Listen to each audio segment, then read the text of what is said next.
नमस्कार, स्वागत है आप सभी का। मैं हूं आपके साथ अबू तलहा। आज हम अपने खास शो गैंगस्टर में बात करेंगे उस गैंगस्टर की जो उत्तर प्रदेश का पहला गैंगस्टर था, जिसे बहुत कम लोग जानते होंगे, पर वो किडनैपिंग किंग के नाम से मशहूर था। वो 80 का दशक था, जब पूरब से लेकर पश्चिम तक उत्तर प्रदेश की पृष्ठभूमि पर अपराध और अपराधियों का सिक्का चलता था। प्रदेश की धरती पर एक से बढ़कर एक दुर्दांत किरदार हुए। हत्या, गैंग वॉर, फिरौती और किडनैपिंग मानो आम हो चली थी। क्राइम के मकड़जाल का एपिसेंटर बन रही थी प्रदेश की राजधानी लखनऊ। यहां भी आला दर्जे के आपराधिक चेहरे मौजूद थे। इन्हीं में से एक नाम राजू भटनागर था, जिसे उसके कृत्यों के चलते जमाने ने नया नाम दिया था, किडनैपिंग किंग। वो साल था 1988, आज के प्रयागराज और उस समय के इलाहाबाद शहर के जॉर्ज टाउन इलाके। मुखबिरों से खबर मिली थी कि वो आज इसी इलाके में अपनी खराब पड़ी गाड़ी को सही करवाने के लिए पास के ही एक गैराज में आने वाला है। सूचना पर पुलिस पूरी तरह से मुस्तैद थी, तैयारी भी पूरी हो गई थी, खबर पक्की थी। वो आया और पुलिस की ताबड़तोड़ फायरिंग शुरू हो गई। उस दिन प्रदेश की पुलिस ने अपराध और आतंक के सबसे बड़े खौफ का अंत किया था। कहते हैं हर अपराधी का अंत भयावह होता है। उस रोज राजू भटनागर का अंत भी ठीक वैसे ही हुआ जैसे जरायम के हर पथिक का होता है। लेकिन कैसा था 80 दशक में राजू भटनागर का उदय काल? कैसे वो बेखौफ होकर बड़ी से बड़ी आपराधिक घटनाओं को अंजाम देता था? कैसे उसका नाम सुनते ही उद्योगपति कांप जाया करते थे? और कैसे तिहाड़ जेल के गेट पर खड़े संतरी से लेकर बैरक में मौजूद एक एक कैदियों की जुबान पर उसका नाम रटा रहता था। वो रहता तो लखनऊ में था, लेकिन उसके खौफ की सरहदें दिल्ली, राजस्थान, उत्तर प्रदेश, बिहार और मध्य प्रदेश तक विस्तार ले चुकी थी। लखनऊ यूनिवर्सिटी से बीएससी की पढ़ाई करने झांसी से आया एक लड़का एक दिन अपराध की दुनिया का सबसे क्रूर किरदार बन जाएगा, इसकी किसी ने शायद कल्पना भी नहीं की थी। परिवार चाहता था कि बेटा पढ़ लिख कर एक कामयाब इंसान बने, लेकिन उसने वो राह चुनी जिसके आखिरी छोर पर सिर्फ मौत इंतजार कर रही होती है। मुठभेड़ के बाद पुलिस को तलाशी के दौरान कार से एक डायरी मिली, जिससे बेहद सनसनीखेज खुलासा हुआ था। डायरी के मुताबिक राजू के निशाने पर उत्तर प्रदेश ही नहीं, देश की कई नामी हस्तियां थीं। इनमें से एक सिने स्टार का भी नाम शामिल था।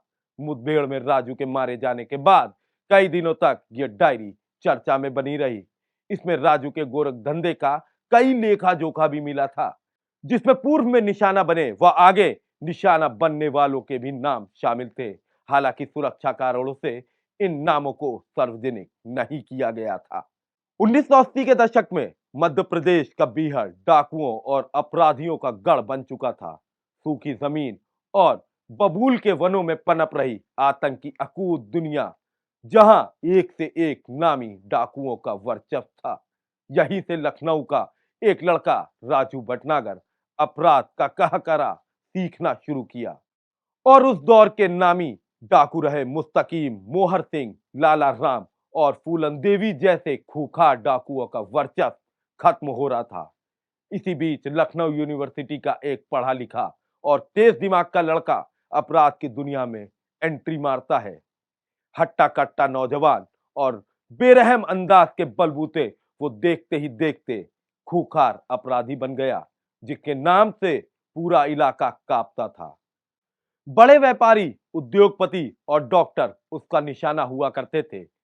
उसकी लूट का पैटर्न कुछ ऐसा था कि वो हमेशा बड़ी मछली को अपने जाल में फंसाता था, और फिलॉसफी ऐसी कि किसी से इतनी रकम लूटो कि इनकम टैक्स विभाग की डर से मुंह ना खोल पाए। उसके आपराधिक किस्सों की फेहरिस्त इतनी लंबी है जिसकी चर्चा करते करते सुबह से शाम हो जाए, लेकिन कुछ चर्चित और खास किस्सों को हम आपके सामने रखने जा रहे हैं। यूपी के एक शहर में दो व्यापारियों के बीच जमीनी विवाद चल रहा था। इसी के चलते एक ने दूसरे को सबक सिखाने के लिए राजू को उसके बेटे के अपहरण की सुपारी दे दी।